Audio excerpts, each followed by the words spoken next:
நேயர்களே, இன்னைக்கு மத்திய கிழக்கில் நடைபெறக்கூடிய போரில் முடிவுகள் எப்படி இருக்குது, நிலைமை என்ன?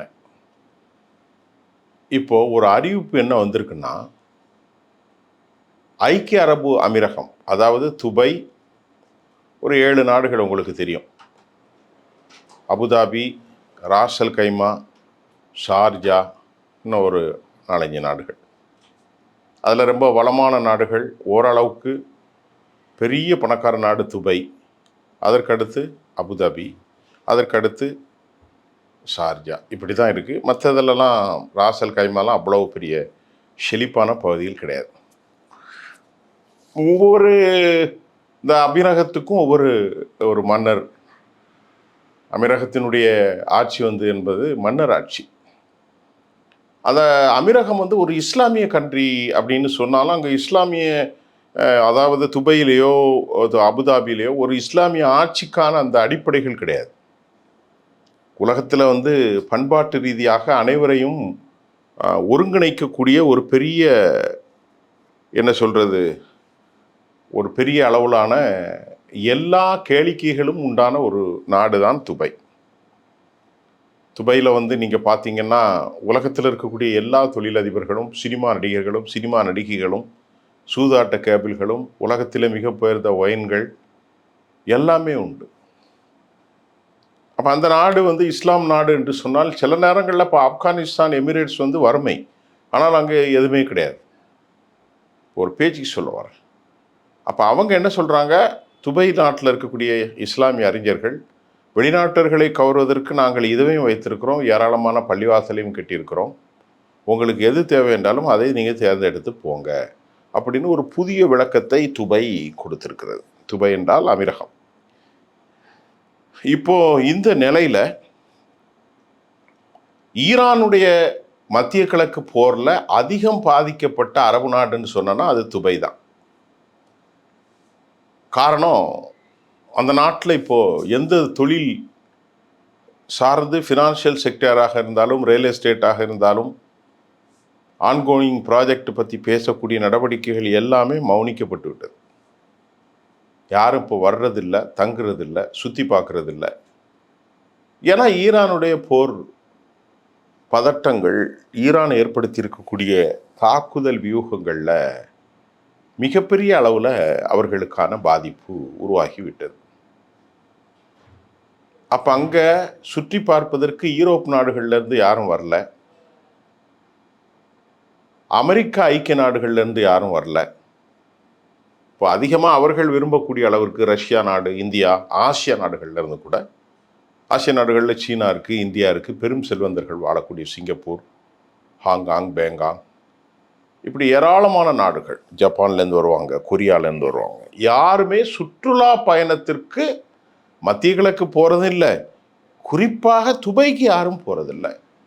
அப்போ துபைக்கு யாரும் போகிறதில்லைன்னா துபையில் இருக்கக்கூடிய 17 பெரிய நட்சத்திர, 7 நட்சத்திர ஹோட்டல்கள் ஒரு நைட்டு ஸ்டே பண்ணனா 10 லட்சம், 25 லட்சம், அப்படியெல்லாம் பெரிய பேக்கேஜஸ்லாம் இருக்குது.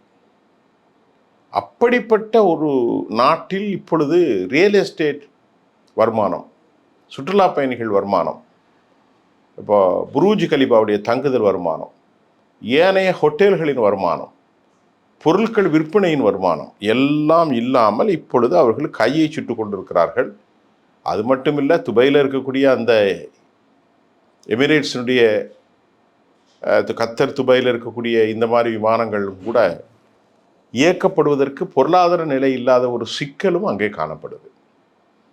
இதுக்கு இடையில் 1960களில் உருவாக்கப்பட்ட ஒபேக் கூட்டமைப்பு, oil and petroleum export, opaque என்பது அந்த பேரில் வரும். அவங்க தான் நிலைகளை, மார்க்கெட்டினுடைய நிலைகளை எல்லாம் டிசைட் பண்ணுவாங்க. என்ன மார்க்கெட்டுக்கு பிப்பாய் வீக்கலாம், டிமாண்ட் ஃபார் இன்டர்நேஷ்னல் மார்க், உலகத்திற்கு தேவையான அதை எப்படி இருக்கிறது, அது அந்த டிமாண்டாக இருக்கா, உலகத்திற்கு செழிப்பாக இருக்கா, அப்போ தேவை ரெக்யர்மெண்ட்ஸ் அதிகம் இருக்கிறது, தே நீட்ஸ் மோர் ரெக்யர்மெண்ட்ஸ், பட் அந்த final rate has been decide. அந்த பணத்தை வைத்து ரேட்டை அவர்கள் டிசைட் செய்வார்கள். எவ்வளோ நேரம், எவ்வளோ காலம் வந்திருக்கிறது, எவ்வளோ தேவை இருக்கிறது, அப்படி இந்த குரூட் ஆயிலுடைய மோஸ்ட்லி வாண்டட் கண்ட்ரீஸ்க்கு எவ்வளோ தேவை இருக்குங்கிற பற்றி தான் இந்த ஒபேக் கூட்டமைப்பு தான் நிர்ணயிக்கும். இப்போ இந்த ஒபேக் கூட்டமைப்பில் ஈரான், ஈராக், இப்படி சவுதி அரேபியா, எல்லா நாடுகளுமே இருக்கிறாங்க. கத்தர் இருக்கிறாங்க, வெனிசுலா, எல்லா நாடுகளும் இருக்கிறாங்க. இப்போ அந்த நாட்டில் பெரும்பாலாக இருக்கக்கூடிய மத்திய கிழக்கில் அரபுகள் இப்போ துபாய் வைக்கக்கூடிய குற்றச்சாட்டு, இஸ்லாமிய சகோதரத்துவமாக இருந்து எங்களுக்கு நீங்கள் உதவி செய்யலையே, நாங்கள் இனி இந்த ஒப்பேக்கு கூட்டமைப்பில் இருந்தான்னா இல்லாட்டமோ பொழிஞ்சு போனான்னா அப்படிங்கிற லெவலுக்கு அவனுக்கு பயங்கரமான கோபம் ஒப்பேக்லேருந்து அவன் தானாகவே வெளியே வந்துட்டான். யாரும் எக்ஸ்பெல் பண்ணலை, வேணாப்பா. அதில் முக்கியமாக பக்கத்தில் இருக்கக்கூடிய சவுதி அரேபியா அதில் ஒப்பேக்கில் பெரிய ஆளுமை செஞ்சது. அரபு நாடுகளுக்கு எல்லாமே சுன்னா முஸ்லீம் தலைமையிலாக ஒரு பெரிய தேசம், நிலப்பரப்பிலும் பெரிய தேசம், வருவாயிலும் பெரிய தேசம், உலகிலும் பெரிய தேசம். இப்போ அப்படிப்பட்ட ஒரு நாட்டின் நன்மை கருதி சவுதியோடு very closely associate with Saudi Arabia, யாரே நம்ம UAE. அப்படி இருந்தும் என் நாட்டுக்கு மேலே இவ்வளவு தாக்குதல் நடத்தியும் ஒரு வார்த்தை கூட கேட்கலையே. நாங்கள் எவ்வளோ கஷ்டப்பட்டோம், எவ்வளோ சீரழிந்தோம், எவ்வளோ சிந்தோலப்பட்டோம், இவ்வளவு சிரமப்பட்டு எங்கள் நாட்டில் வருமானம் இழந்து சில வீரர்கள் கொல்லப்பட்டு அமெரிக்க தளங்கள் அழிக்கப்பட்டு எங்கள் நாட்டில் இருக்கக்கூடிய எல்லா மண்டலங்களும் நாசம் செய்தப்பட்ட பிறவும் அரபுகள் இருந்து ஒரு கூட்டமைப்பில் இருந்து எந்த லாபமும் எந்த கஷ்டத்துக்கும் பங்கு பெறாத இனி உங்கள் கூட சேர்ந்து நான் எதுக்கு அந்த ஒபேக் கூட்டமைப்பில் பயணிக்கணும்? நான் ஒரு பொருள் என் நாட்டில் இருக்குது, அபுதாபியில் இருக்குன்னா நாங்கள் டிசைட் பண்ணுவோம், நாங்கள் அதை செல் பண்ணிடுவோம். அதனால் ஏன்னா துபாயில் பெட்ரோல் கிடையாது, அபுதாபியில் தான் இருக்குது. அப்போ அபுதாபியில் இருக்கும்போது இதை செல் பண்ணுறதுக்கும் மற்ற நல்லது கெட்டது பேசுகிறதுக்கு எல்லாத்துக்கும் அரபுகள்னு நாங்கள் சேர்ந்து எந்த பிரயோஜனம் இல்லை. பெர்ஷியன் நாட்டில் இருக்கக்கூடிய ஒரு இஸ்லாமிய ஷியா தலைமையை அடித்து நொறுக்கி விட்டது.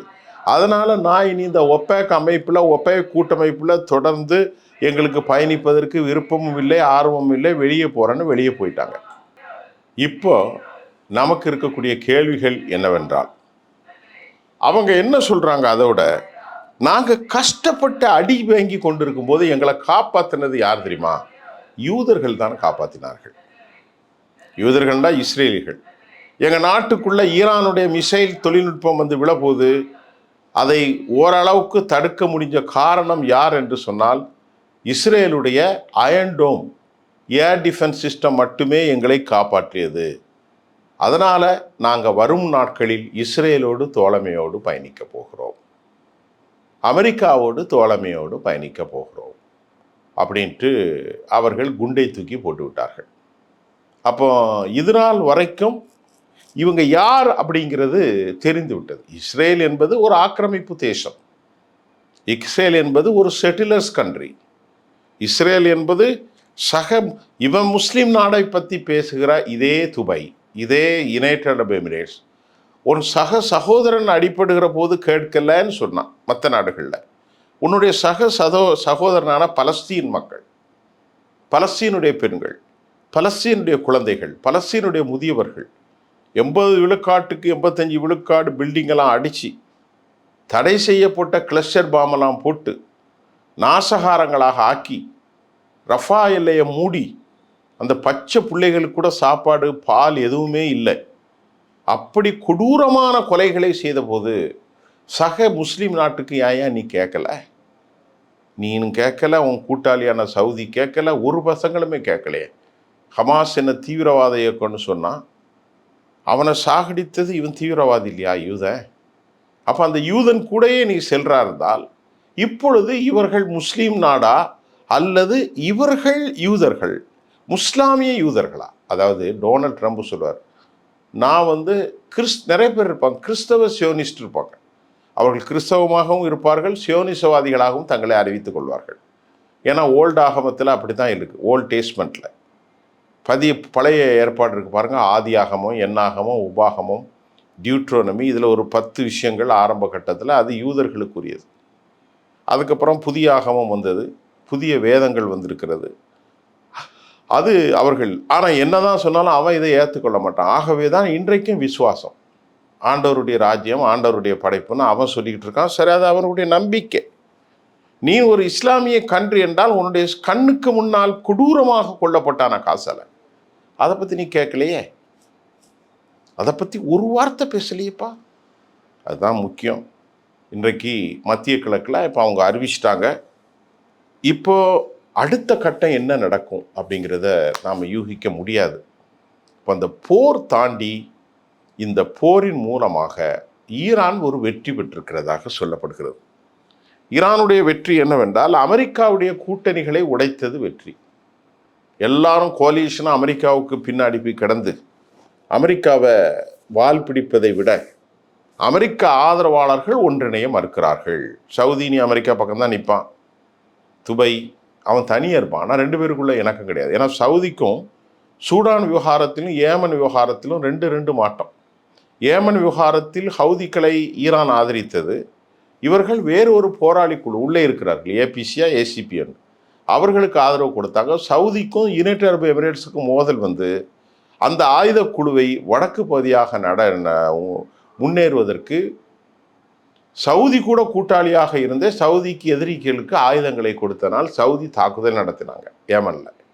அந்த தாக்குதலில் துபை யுனைடெட் அரபு எமிரேட்ஸ் பிளவுபட்டது, அவருடைய கூட்டமைப்பு உடைந்தது. இதே மாதிரி சூடான் பகுதியில் தங்கத்தை கொள்முதல் செய்வதற்கு அங்குள்ள போர்க்குழுக்களுக்கு இனக்குழுக்களுக்கு ஏராளமான முஸ்லீம் நாடு தான், அவர்களும் யூதர்களும் ஒன்றாக சேர்ந்து பாடுபடுறாங்க. இது அங்கே. ஆக இப்படிப்பட்ட நாட்டில் இஸ்லாமிய ஒற்றுமை என்பது, அரபுகளிடத்தில் ஒற்றுமை என்பது வெறும் சொலவாடல் மட்டும்தான், பேச்சார்த்தை மட்டும்தான். அப்படி இருக்கும்போது தான் நான் யூதர்களுக்கு ஆதரவாக செயல்பட போகிறேன். எங்களை இக்கட்டான செய்தியிலே காப்பாற்றியதே யூதர்கள் தான். எங்களை ஏர் டிஃபென்ஸ் சிஸ்டம் கொடுத்தது யூதர்கள். நாங்கள் நாதியற்று நிற்கின்ற போது எங்களை கேட்டது யூதர்களும் அமெரிக்கர்களும் தான். எந்த சவுதி அரேபியாவோ கத்தரோ யாருமே எங்களை கேட்கல. அதனால நாங்கள் இனி உங்களோடு பயணிப்பதற்கு பிரயோசனம் இல்லை, ஒபேக்லேருந்து வெளியேறோம் அப்படின்னு தன்னை ஒரு யூத ஆதரவாளராக, யூத புரட்சியாளர்களின் ஆதரவாளர்களாக அவர்கள் மாற்றிக்கொண்டார்கள். ஆனால் பேரளவில் அப்துல் ரஹ்மான் என்றெல்லாம் அவர்கள் பேர் இருக்கிறது. யூதர்கள் செய்கிற அநியாயத்தை யூரோப்பிய யூனியனில் ஏற்க மறுக்கிறார்கள், ஆப்பிரிக்க நாடுகள் ஏற்க மறுக்கிறார்கள், ஏஷியன் கண்ட்ரீஸில் ஏற்க மறுக்கிறார்கள், லத்தீன் அமெரிக்க நாடுகளில் ஏற்க மறுக்கிறார்கள். சாப்பாடு வாங்கிட்டு போப்பா அப்படின்னு சொல்லி யூத இராணுவம் கசாவில் அந்த சின்ன பையனை சாப்பாடு வாங்கி கொடுத்து திரும்பி போயிட்டு இருக்கான். அவனை நேர சுட்டு சாகடிச்சான். இந்த மாதிரி ஒரு கொடூரமானவர்கள். ஏன் கொடூரமானவன்னா அவருடைய சித்தாந்தமே கொடூரமான சித்தாந்தம். இந்த உலகம் வாழ்வதற்கு யூதர்களுக்குத்தான் கடவுள் படைத்தார். ஆகவே அவர்களை எதிர்ப்பு அனைவரும் சுடப்பட்டு அழிக்கப்பட வேண்டும் என்று சொல்கிற எந்த யூதமோ அதே யூதருக்கு துணை போகிற இந்த அரபுகள், இந்த அபிரகம் யார் என்பதை நீங்கள் புரிந்து கொள்ளுங்கள். இது தற்போது மத்திய கிழக்கில் ஒரு வேறு வித அரசியல் பரிணாமத்தை ஏற்படுத்தது. அடுத்த காணொளியில் நாம் வேறு செய்திகளை பேசுவோம். நன்றி.